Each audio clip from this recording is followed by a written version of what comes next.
Hola, buenas noches. Eh, Espero que se vea la pantalla así o se vea bien por lo menos. Vamos a esperar quién se conecta a las respuestas de fe. Estoy con el teléfono así porque casi ya no tiene de pila, pero igual espero que se vea. Me dicen si se ve así o cómo se ve. Es que ahora no lo puedo poner así.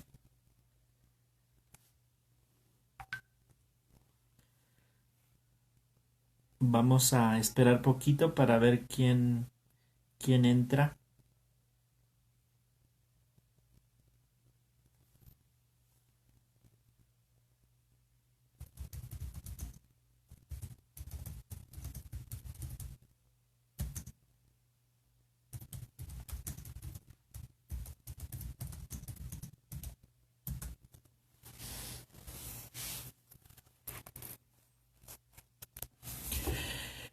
Bueno, buenas noches a todos los que ya se han conectado.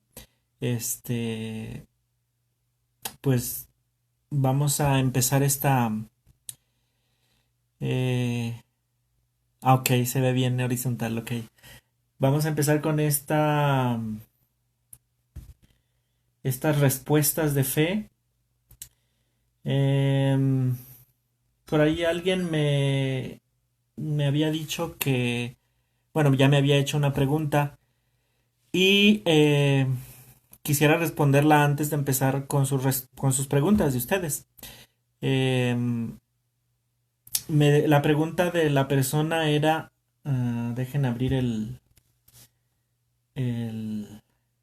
¿cómo se llama? El inbox, porque ahí fue donde me lo mandó.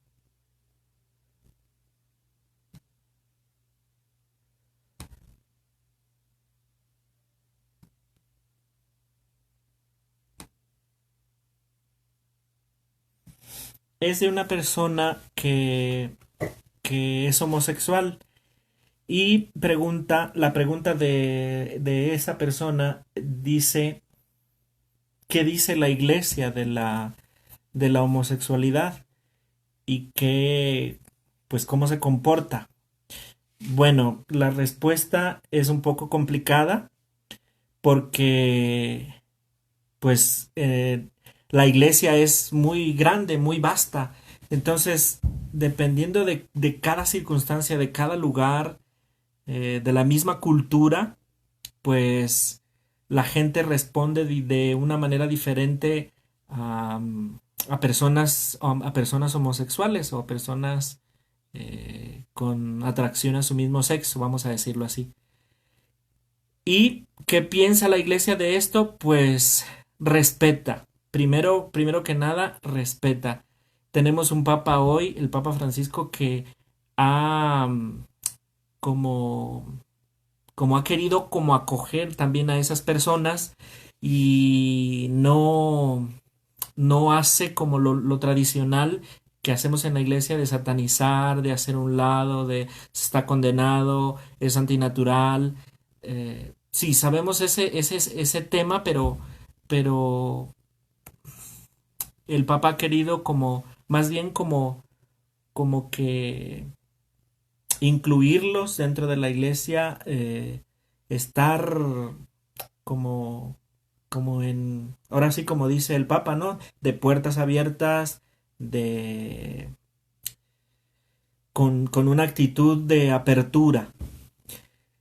Sin embargo, la teología y la reflexión teológica de la iglesia, pues tiene un poco, vamos a decir, un poco reservas en el tema y es un poco dura la doctrina. Yo pienso, a mi manera de ver muy personal, que en este sentido la iglesia tendría que ser o tendría que reflexionar, la iglesia estoy refiriéndome no solamente a los obispos, al papa, sino los teólogos, los que hacen las reflexiones de la Biblia o las reflexiones teológicas o incluso el pueblo, vamos a decir el pueblo llano que somos nosotros, que, que de alguna manera vamos caminando y haciendo reflexión también de la palabra de Dios según nos vaya iluminando. Yo pienso que tendría que, vamos a decir, avanzar un poco más la reflexión teológica sobre este aspecto. Y el Papa lo ha dicho, yo creo que es muy claro, ¿no? El tema de... Le preguntaron al Papa qué dice usted de los homosexuales y el Papa dijo, si una persona con esa condición quiere acercarse a la iglesia, si una persona quiere acercarse a Dios, ¿quién soy yo para juzgarlo, ¿no? Yo creo que esta es la primera actitud que no debemos de tener en la iglesia, como una actitud de juzgar, pero no solamente con las personas de atracción a su mismo sexo, sino en cualquier persona, porque de repente en la iglesia es triste, pero muy constante que muchas personas pues se dediquen solamente, o más bien, mucho a juzgar a las personas, ¿no? No sé si queda contestada la pregunta, espero que sí.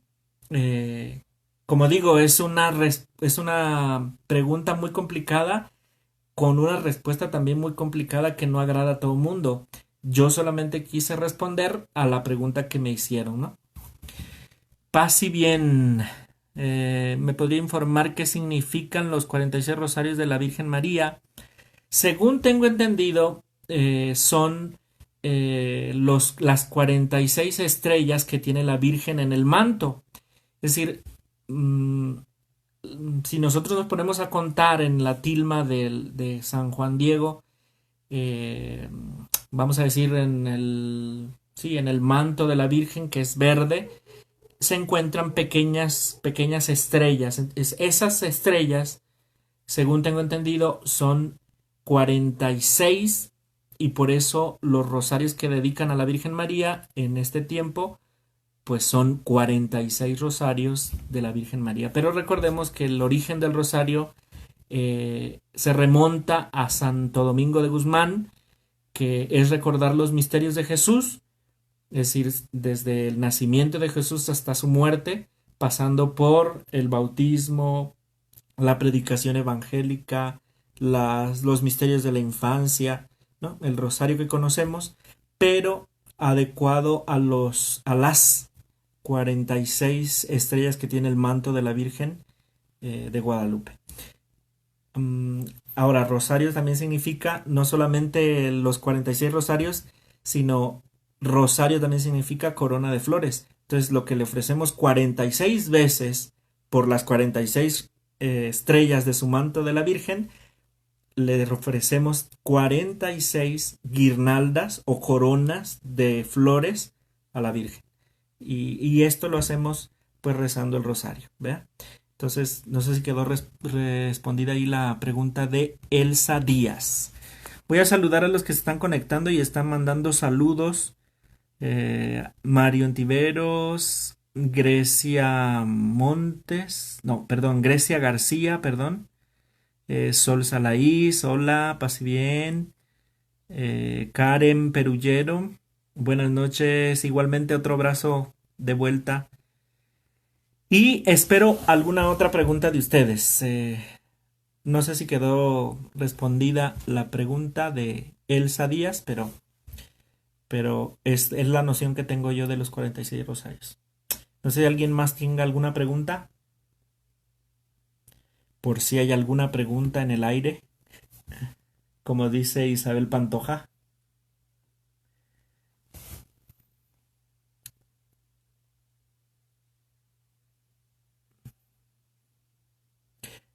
Bueno, mientras alguien apunta alguna otra pregunta, eh, hoy estamos celebrando en la iglesia y en todas vamos a decir, en toda vaya, como cosa que tenemos que celebrar, el Día Mundial de la Discapacidad. Creo que es de la discapacidad, eh, perdón, sí, creo que de las personas que no hablan, pero en realidad se extiende a cualquier o discapacidad. Pero lo que creo que tenemos que tener en cuenta ahora en nuestra sociedad y sobre todo en este contexto de pandemia es que todos merecemos respeto y todos necesitaríamos entender que somos capaces, que todos somos capaces de hacer lo que sea. Incluso una persona que está tal vez disminuida en sus capacidades, pero desarrolla otras capacidades de manera, vamos a decir, abundante. Si una persona no escucha, desarrolla los demás sentidos. Y tendríamos que tener muy claro que en realidad todos somos capaces, ¿no? Eh, Hola, Rocío de Luna. Dice Rocío de Luna. Buenas y frías noches. Sí, también aquí hace frío en Durango. Dice, ¿y el ángel que tiene cargado la Virgen, qué significa? Pues parece que no tengo bien el dato. No sé si voy a patinar en la respuesta que te voy a dar, Rocío, pero tengo entendido que eh, el ángel parece que fue añadido tardíamente en la tilma. Es decir, a alguien se le ocurrió, de esas veces que se le ocurren a los padrecitos o a los obispos, ups, eh, pues tener, vamos a decir, ponerle una, porque ya ven que tiene, incluso en las salas, parece que como que tiene la bandera también de México, el ángel. Parece que alguien bueno, le quiso poner ahí la imagen de ese angelito. Parece que es una añadidura tardía. Habría que investigar. Te lo voy a dejar allí vamos a decir, en stand-by o sí, vamos a esperar a la respuesta porque no la tengo exactamente esa respuesta. Pero según tengo entendido, es una añadidura que se hizo a la tilma, pues posterior. Así como también la tilma tiene, eh, parece que atentaron ya ven que la tilma en México ha tenido varios atentados, como la bomba, como que se les tiró ácido para borrar, a propósito, para borrar la imagen. Y si se le ve, si ustedes se dan cuenta, a la original, las copias que ya luego nos llegan a nosotros, vamos a decir, tiene una línea. Esa línea es signo o del daño que le hizo el ácido a la Virgen María, a la imagen, ¿no? A la tilma de Juan Diego. Entonces, haciendo alusión a lo que preguntabas. Tal vez me salí un poco de la respuesta, pero es interesante esos datos de la Virgen, ¿no? No sé quién más tenga alguna pregunta. Esperamos.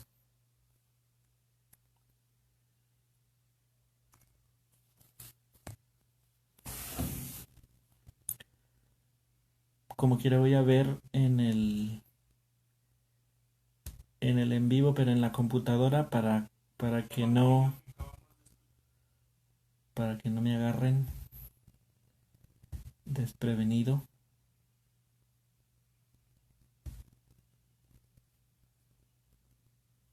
Muy bien.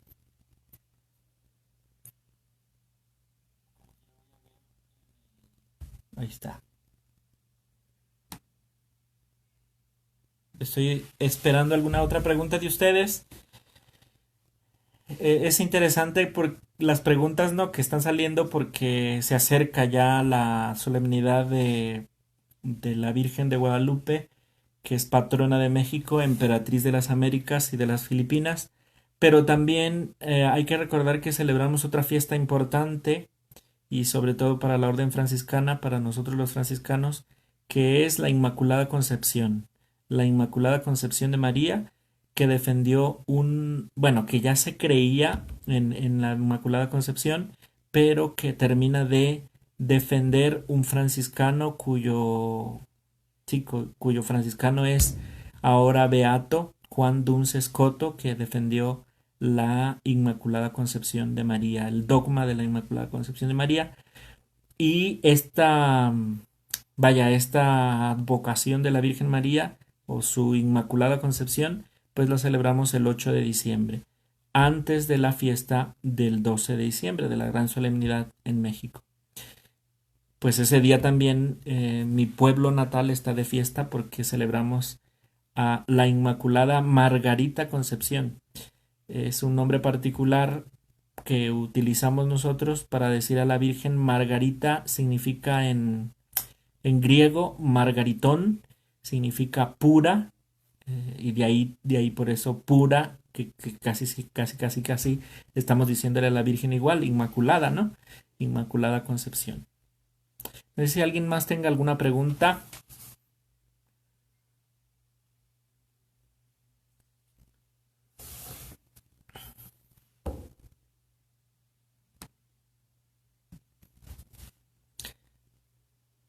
Mm,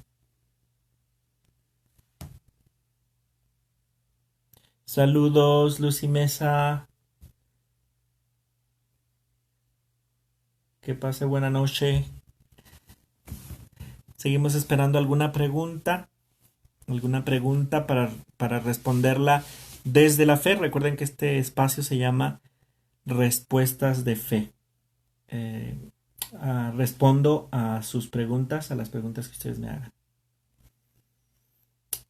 Saludos, Gabriela Guadalupe Hernández. Saludos hasta Juárez, Nuevo León. Mireya Portillo Fernández. Oh, qué gusto. Desde Maderita.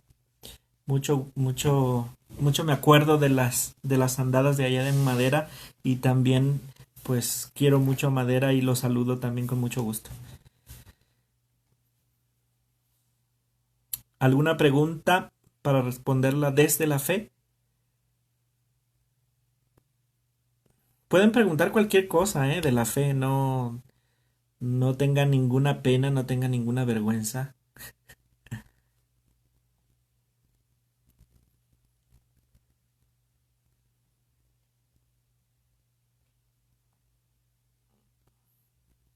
Bueno, no se animan a preguntar, pero pues este espacio es para eso, ¿no? Mayra Méndez, saludos, saludos. Hasta Urbivillas.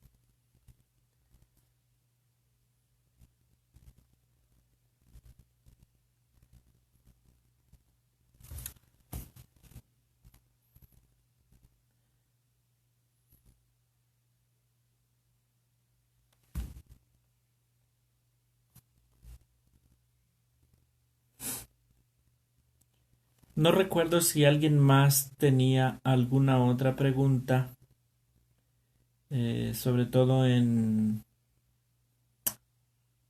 que me haya dejado después en la página, mientras, mientras ustedes se animan a preguntar algo. Pues voy a ver en la bandeja de entrada de los mensajes, a ver si hay algún mensaje. Mm,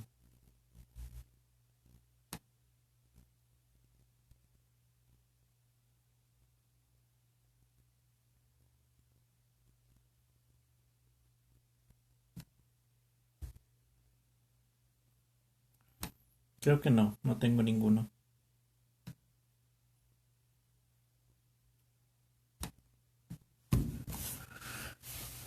¿Alguien más que diga, bueno, que tenga alguna otra pregunta? Aquí tengo otra pregunta. ¿Cuál sería la verdadera fecha que nació Jesús? Es una pregunta bien interesante, porque no sabemos exactamente la fecha, o más bien la fecha exacta en que nació Jesús, porque pues es una fecha incierta. Antes no se tenía como la costumbre de constatar, como ahora lo hacemos, las fechas importantes. Entonces no se tiene una fecha exacta del nacimiento de Jesús.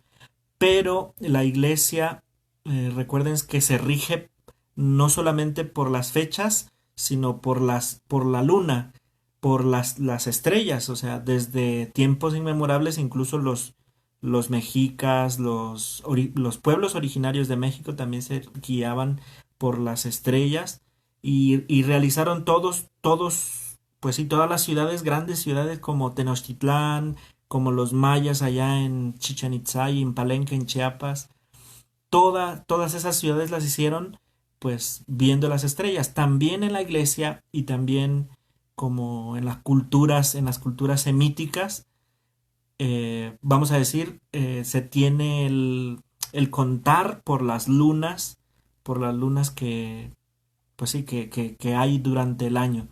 Por eso la Semana Santa se pone en más o menos, en la primera luna del mes de, bueno, en la una, dos, tres, como en la tercera o cuarta luna del año.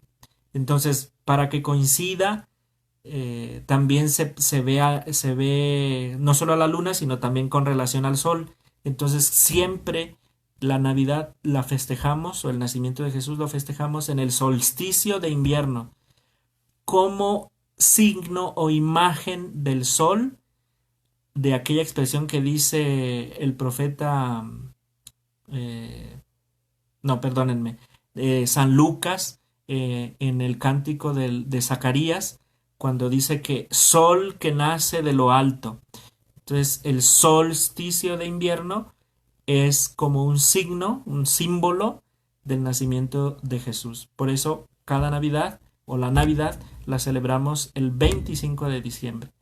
Pero no tenemos exactamente si Jesús nació efectivamente el 25 de diciembre.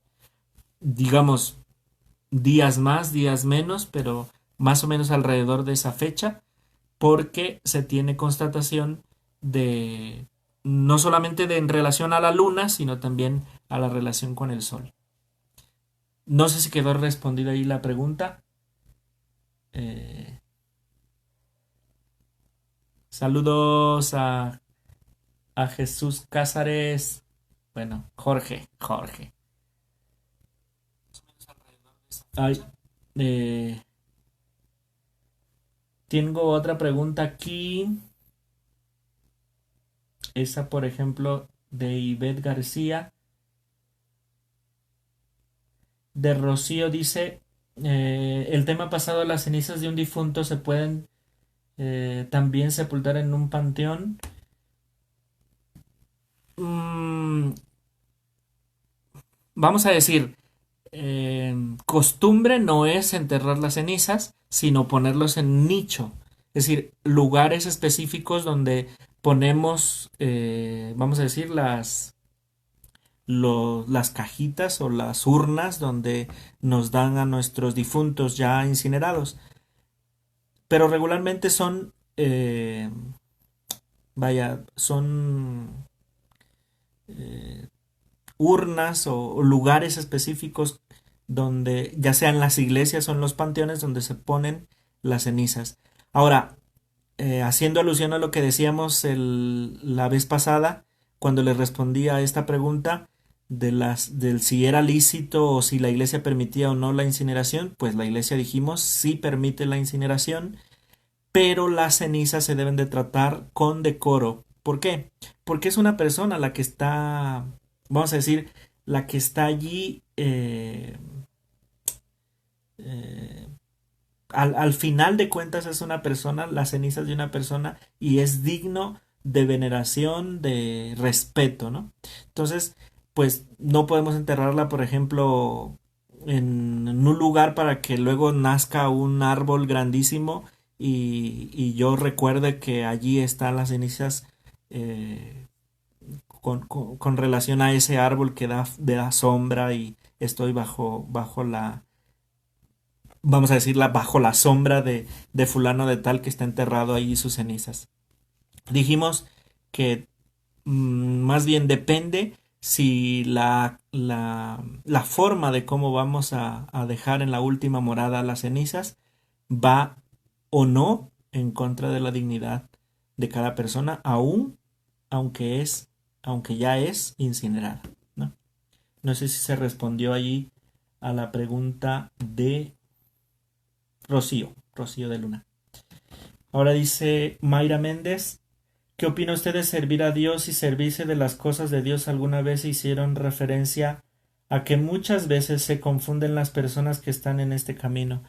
Pues sí, es un tema que a veces es muy recurrente en mí y a veces a algunas personas les cae bien lo que digo y a veces no les cae bien.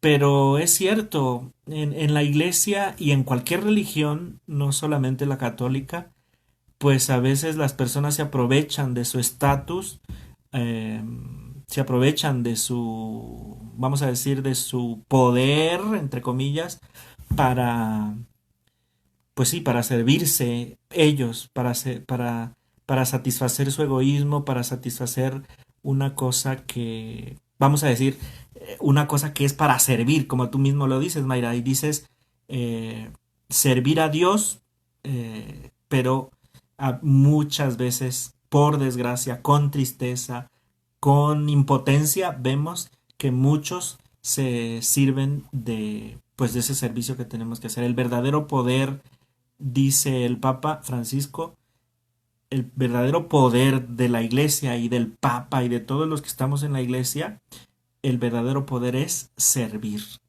Y si no seguimos, o más bien, y si nos servimos de eso que estamos llamados a hacer en la iglesia, pues no seguimos en nada a Jesús, que vino a este mundo a servir y no a servirse, ¿no?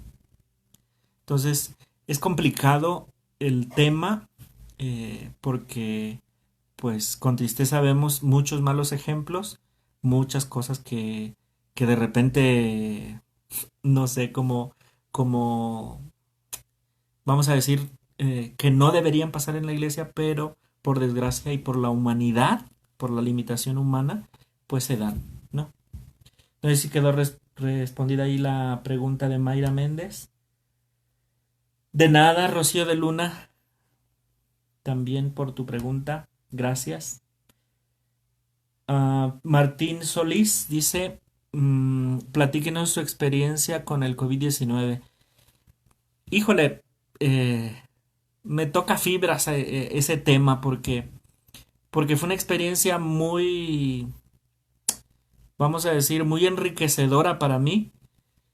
Eh, por ahí me hicieron varias entrevistas ya, por ahí yo ya dije alguna cosa de mi experiencia, pero lo vuelvo a compartir.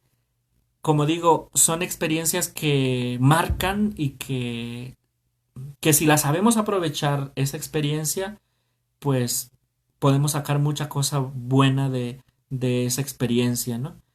Como dice el Papa, de esta pandemia y de lo que estamos padeciendo todos por esta pandemia, no vamos a salir igual. Es decir, o salimos mejores o salimos peores. Entonces espero yo que de esta haya salido, pues sí, haya salido mejor. Bueno, ¿cuál es mi experiencia? Pues me mandaron a estudiar en enero pasado a España. Estando allá, pues empecé el curso. Los primeros 3 meses fueron muy padres, fascinantes. Aprendí mucho sobre todo vamos a decir, el carisma de nosotros los franciscanos y de hecho así se llamaba el curso. Escuchábamos ya del COVID-19 que empezó allá en Asia, en China, pero allí en España incluso, aunque es un poco más cerca que aquí en América, pues lo veíamos lejos, ¿no? Nunca pensamos yo pienso que nunca pensamos todos los que nos contagiamos en ese momento, nunca pensamos que nos fuera a dar a nosotros. Yo no pensé que me fuera a dar. Y pues, pues sí nos dio. Fuimos a un santuario que tienen los capuchinos ahí en Madrid. Se llama el Señor, ay Dios, el Cristo de Medina Celi, que lo celebran el día primer viernes de Cuaresma. Y pues nosotros nos ofrecimos para ir a confesar, para la misa. Había mucha gente, no muchísima, porque ya empezaban algunas restricciones y sobre todo tenían la costumbre en ese lugar de besar el pie del Cristo de Medina Celi, que es como un Cristo como Cristo atado a la columna, y le besaban los pies. Entonces esa vez ya no le besaban los pies por el miedo al contagio, pero todavía algunas cosas no estaban como el uso de mascarillas y pues confesamos a mucha gente.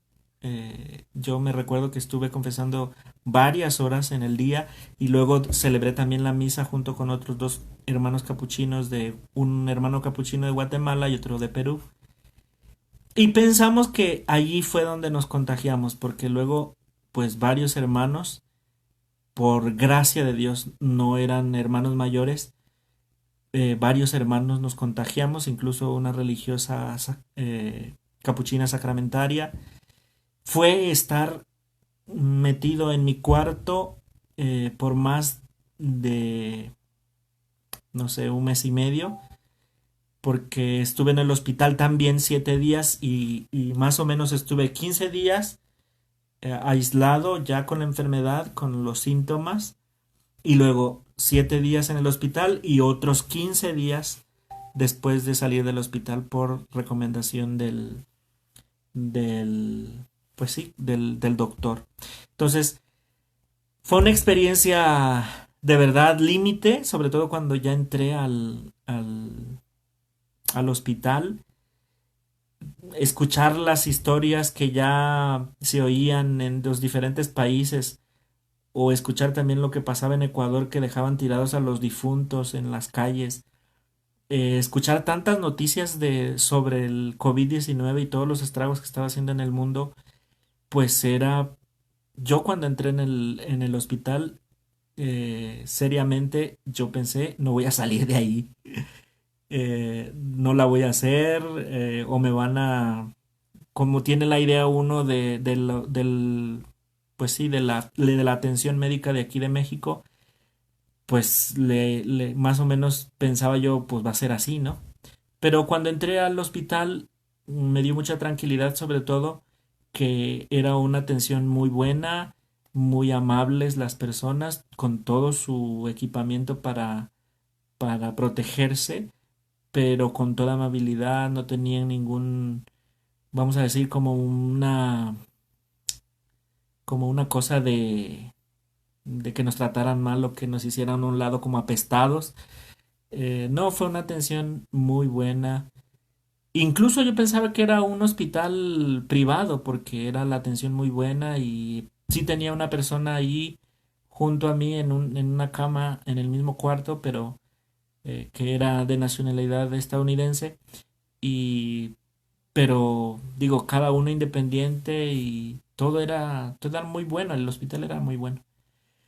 Entonces, pues ahí estuvimos 7 días. Yo estuve prácticamente, em, voy a decir, prácticamente tranquilo en el hospital. Incluso a la persona que estaba conmigo en el hospital, esa persona estadounidense era un chavo que se había contagiado y tenía miedo de haber contagiado también a su esposa y a su hija y su esposa estaba embarazada. Entonces toda la ansiedad que tenía esta persona, pues la hice ahí de terapia y también escuché a esta persona, aunque nos hicimos entender, pues él hablaba inglés casi, pero ya estaba aprendiendo un poco más el español allá de España. Fue una cosa, tanto el estar como, pues sí, como aislado en mi cuarto en el convento, como después en el hospital y ya después otra vez en el cuarto en el convento. Todo ese tiempo, pues no celebré la misa, más de, pues vamos a decir, un mes y medio más o menos. El día de Pascua me dejaron salir para participar de la misa en el coro de la iglesia, ya en que está todo en la parte donde están las bancas, que había gente, pero con la sana distancia y todos esos protocolos que uno tiene que seguir. Y nosotros, los apestados, vamos a decirlos, los que estábamos pues todavía con algunos síntomas, pues estuvimos en esa parte de la iglesia en el coro. Y pues desde ahí participamos de la vigilia pascual. Esa fue la primera celebración después de varios, bueno, de más de un mes que no celebraba la misa. Y pues, ¿qué te puedo decir? Creo que fue Alejandro Solís el que me preguntó. ¿Qué te puedo decir de la experiencia? Que fue una experiencia enriquecedora. Cambió mi perspectiva de ver la vida también, de valorar mi propia vida, de también lo que le hacemos al cuerpo, ¿no? Porque nos desgastamos mucho en trabajar, en trabajar, en trabajar, en trabajar, y muchas veces no valoramos o no nos cuidamos nosotros mismos para seguir sirviendo a la gente. Y eso me pasó mucho, o sea, lo pensé mucho, cuánto no valoro mi vida, casi casi como San Francisco, yo me dije, pues yo soy como trato mi cuerpo y cuido mi cuerpo como si fuera un burro, ¿no? Como dijo San Francisco, ¿no? Y valoras mucho y la experiencia. Yo tenía ganas una vez, ya que me sentí bien en el hospital, yo tenía ganas de andar visitando ahí pues sí, en el hospital a los que estaban con COVID, porque al cabo que yo ya tenía, ¿no? Pero pues no me dejaron. Pues no pude hacerlo, pero ya ven que, bueno, algunos me conocen y saben que hago locuras, ¿no? Entonces, fue una experiencia realmente enriquecedora. No voy a decir que no sufrí y que no fue dolorosa, pero saco y quiero sacar lo mejor de esa experiencia, ¿no? Y, y pues después ya vino pues todo lo que conocemos. Pude ir a Roma y a Asís en Italia y luego ya regresé a México y ahora pues sigo aquí en Durango. No sé si quedó respondida ahí la pregunta de Martín Solís, creo. O no sé quién me preguntó. Em,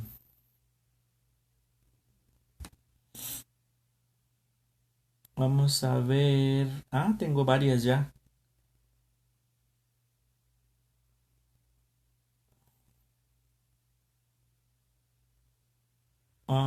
Dice Fátima Rentería. mm, Fátima Rentería.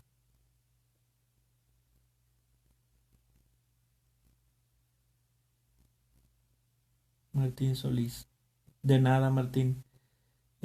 Fátima Rentería dice, David huye lejos de Saúl. Sí, porque recordemos que Saúl era el rey de Israel. Primero recordemos el contexto del pueblo de Israel, donde no había rey, porque el único rey eh, de Israel, vamos a decir, era Dios.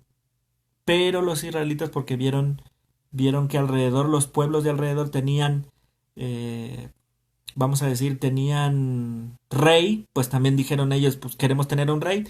Y entonces el profeta Natán nombró o escogió por medio de, más bien Dios escogió por medio del profeta Natán, lo ungió primero a Saúl, es el primer rey de Israel. Pero David fue o es el rey más famoso de Israel y es el prototipo con el que hacemos un paralelo o una comparación entre Jesús y David. O David es como el Jesús mesiánico, ¿no? El Jesús, el modelo del Mesías, que en realidad es Jesús.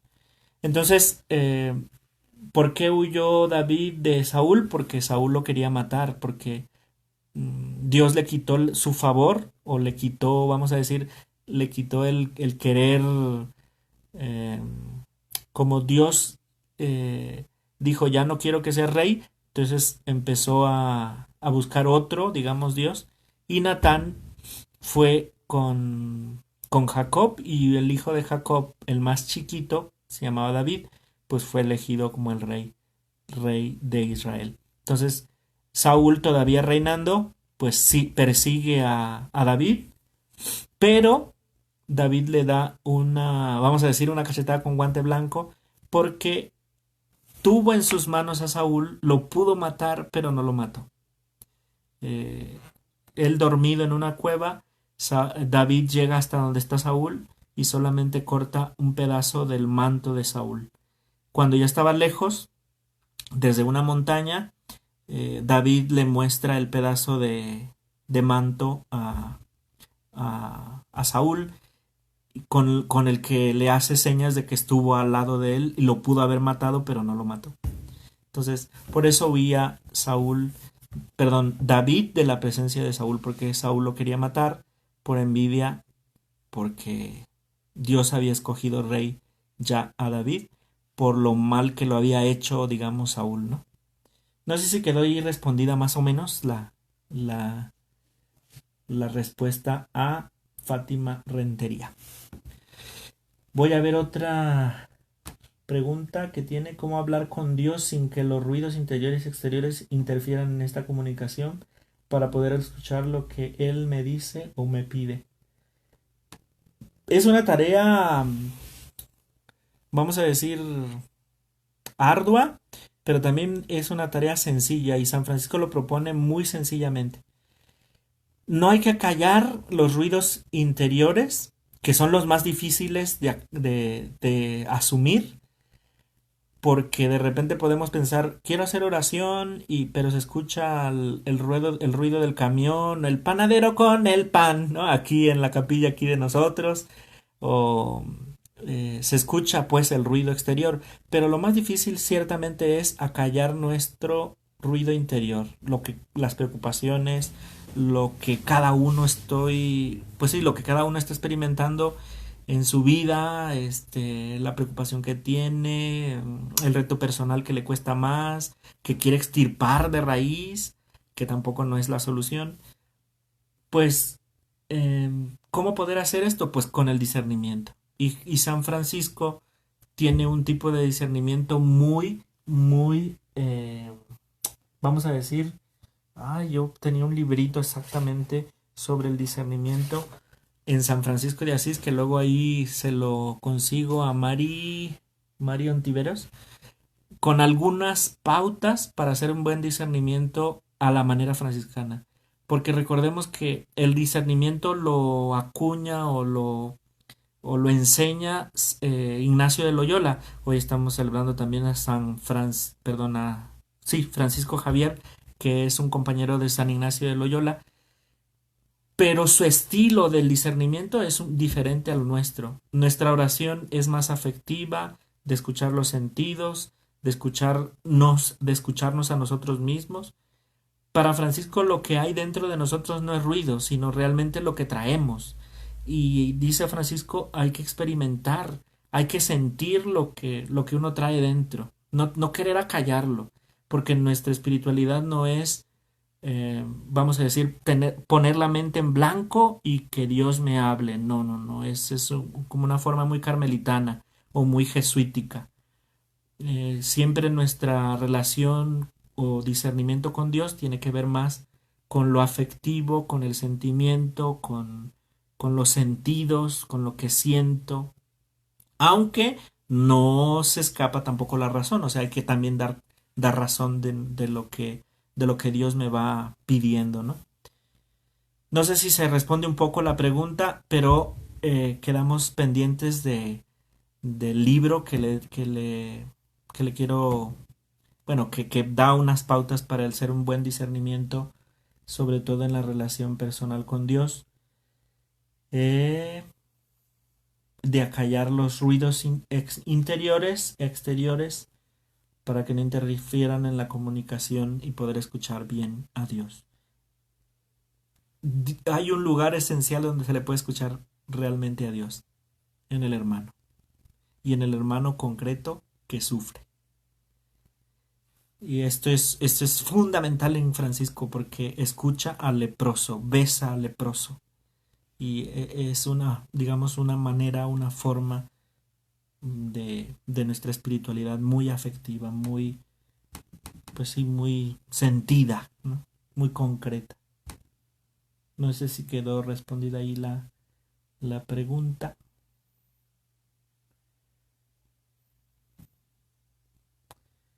por aquí voy a ver. Ah, no. Es que de repente me llegan algunas preguntas también por el WhatsApp. Ay, dice Rocío Bernadac, después de vivir la experiencia de COVID y el encierro, ¿qué opina de los religiosos que viven en claustro? Híjole, que tienen que... Yo personalmente no tengo vocación para estar en un claustro y para estar encerrado. Estuve encerrado, no me costó tanto como yo me imaginaba que me iba a costar, pero es una vocación específica, es una vocación que debe tener la persona, que tampoco no es nada del otro mundo, también la gente vive muy feliz. Yo me recuerdo a las Carmelitas Descalzas de Monterrey, en San Mateo, cuando una niña que llegaba a la misa, les decía a las hermanas, ¿por qué ustedes están encarceladas allí? Porque nada más se veían las hermanas en una reja. Y de hecho eran muy alegres las hermanas. Y una hermana le decía, eh, no somos nosotros las que estamos encarceladas, no somos nosotros las que estamos como enclaustradas. Le decía, se la regresaba a la niña, pero más bien a las personas adultas que estábamos ahí. Son ustedes las que viven encerradas, encarceladas. Y de alguna manera sí, encarceladas en nuestras preocupaciones, en lo que hacemos, esclavizados prácticamente, ¿no? Entonces, casi puedo afirmar que una persona que tiene la vocación a la vida de monje, de clausura, pues prácticamente tiene esa vocación de vivir libre de toda atadura, porque también es lo que constituye también nuestra vocación como frailes. Al profesar los votos de pobreza, castidad y obediencia, no estamos haciendo otra cosa más que diciéndole al Señor que libremente le vamos a servir sin ninguna atadura material, sin ninguna atadura afectiva y sin ninguna atadura, vamos a decir, incluso de nuestra propia voluntad. Por eso hacemos el voto de obediencia. Entonces, pues definitivamente el vivir, los religiosos que viven en claustro, pues tienen una vocación específica dentro de la vocación. Una vocación que no se puede entender si no es desde la perspectiva de la fe. Entonces, no sé si quedó ahí respondida ahí la pregunta de Rocío Bernadac, pero sí, para mí la experiencia de claustro me sirvió como para repensar mi vida, también para tratar algún tema que yo traía allí, eh, en mi interior, en mi, sí, en mi vida. Me sirvió mucho estar, quise aprovechar ese momento que pasé de la enfermedad. Am, sí, en cuanto tenga el libro, Marion Tiveros, porque ese lo traje creo de España, pero yo lo busco y luego se lo facilito, ¿verdad? Para que le eche una ojeada, para que le eche ahí una checada. Bueno, ya son más o menos una hora y yo creo que ya se aburrieron porque ya se salieron casi la mayoría.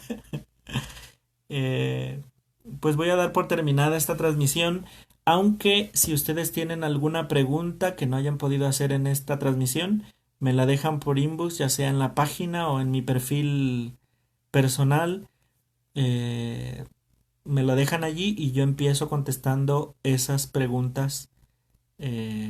Pues sí, esas preguntas se las voy contestando al iniciar la próxima, la próxima, la próxima entrega de respuestas de fe, el próximo jueves, si Dios quiere. Entonces, pues sin más, les doy la bendición, les deseo una feliz noche y también no sé si todavía alcanzamos para la Inmaculada, pero les deseo también una fiesta de la Inmaculada muy bonita, No, ya vamos a, la Inmaculada ya va a ser, sí, el próximo 10 ya no vamos a, ya hubiéramos celebrado la Inmaculada. Pero les deseo una feliz noche y una fiesta también de la Inmaculada. Ay, perdón. Dice Manuela Barraza que hizo una pregunta. A ver, voy a buscarla. Ah, sí. Yo tenía entendido que la imagen de la Santísima Virgen se estampó en la tilma de Juan Diego y que en los estudios que han hecho en la tilma no han descubierto pincelada. Usted que lo agregaron el ángel, entonces fue pintado a mano el ángel de los pies. No entendí mal. Sí, es un dato que yo dije en la respuesta que me preguntaron acerca del ángel que está abajo de la imagen de la Virgen de Guadalupe. Toda la imagen está, vamos a decir, según los estudios de la NASA y según los estudios de algunos especialistas y científicos, pues están diciendo que no es una pintura pintada por una mano humana, vamos a decir, sino es una pintura que está incluso tridimensional. Incluso los ojos de la Virgen tiene ese brillo que tenemos, por ejemplo, en mis ojos, ahí se ve. Si tuviéramos una lupa, una lupa en mi ojo, se notaría el celular que está enfrente de mí, la computadora que está enfrente de mí y los objetos que están aquí alrededor de mí.